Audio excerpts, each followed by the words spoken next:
indhaha inay ku casaadaan ay guduutaan waxyaaba inta badan oo sababi karo ayaan rabaa muuqaalka inaan idinkugu soo gudbiyo. Dabcan haddii aad ogaato waxyaabaha sababi karo oo adiga si saxa sababta saxda oo kuu sababi kartaa ogaatidna dabcan xalka waa haysaa.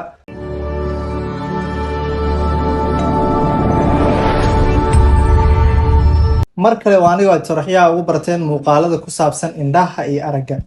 inta badan waxyaabaha sababi karo aad ay u fara badan yihiin. waxyaabaha ugu yar oo qofku u sababi karo waxaa ka mid ah buska oo kale, sidoo kale cadceedda haddii aad u kulushaha meesha uu joogo uun muraayad cadceedda ka xirin way sababi kartaa qofka in indhihiisa ay gaduud noqdaan. sidoo kale xaaladaha qofka u sababi karta waxay tahay qofka inuu indhaha allergy uu ku leeyahay. sidoo kale indha qaleel haddii uu leeyahay oo kale waa u keeni kartaa qofka indhihiisa inay casaadaan. weliba indha qaleelka iyo xasaasiyadda maadaama qofka inta badan ee la socoto waxaa laga yaabaa xitaa haddii asagoo ku dadaalayo weli indhihiisa inay aad u casaadaan. muuqaalo hore aan kusoo qaadanaa jirto waxyaabaha uu qofka uu sameyn karo labada xaalad haddii uu leeyahay. sidoo kale waxyaabaha u keeni karo qofka inay indhaha aad u casaadaan ay gaduutaan waxay tahay xaalado aad u khatar ah sida qofka gulukooma kale indhaha haddii uu ku leeyahay oo hal jeer soo wararto waxaa laga yaabaa indhihiisa inay casaan mise gaduud ay noqdaan. sidoo kale waxyaabaha keeni kara qofka in indhihiisa casaan noqdaan mise gaduud noqdaan in uu infection indhaha uu ku leeyahay. inta infection indhaha uu jirona qofka marka indhahiisa inay sidaas u casaadaan laga yaabo haddii uun daawo sax u helin laga yaabo in ay gaduudkaas mar walba kusii bato oo dhaawac indhaha u gaarsiiso oo hadhowtii in indhaha dib loo cadeeyo aad u adkaan karto. sidoo kale waxyaabaha sababi kara waxay tahay jug haddii indhaha kaaga dhaco kale. sidoo kale qaliimo indhaha haddii aad soo marto kale waxaa laga yaabaa dhaxal inay ku reebto ishaa inay sidaas ay gaduud u noqoto.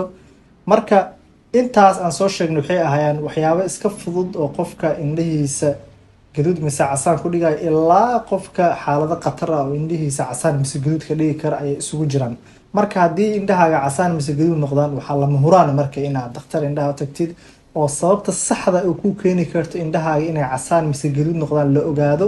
haddii aa ogaatidna dabcan jawaabteyda waxay noqonaysaa in aa uun daawo ayada quseyso xaaladaas adiga ku gooni ah in aad heshid.